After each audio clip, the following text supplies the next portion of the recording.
Hæ, árið 2002 byrjaði ég að skrifa dagbók.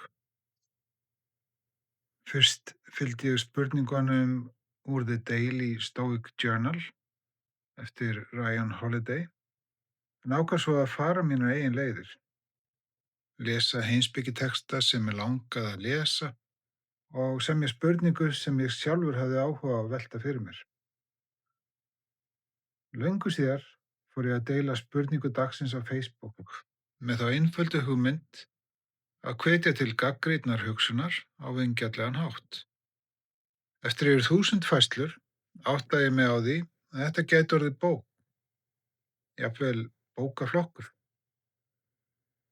Ég er að gefa út árstíður hugans vegna þess að ég trúi því að gagnrýnin hugsun skipti máli fyrir okkur sjálf og fyrir lifandi samtal í samfélaginu.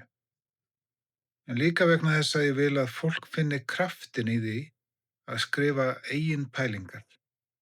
Það þurfa ekki að vera fullkomnar, það þurfa bara að vera þínar eigin.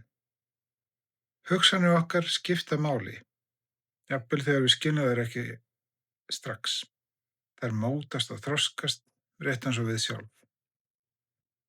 Og ég trúi því að rödd mín sé þess virði að heyrast, rétt eins og röddin þín.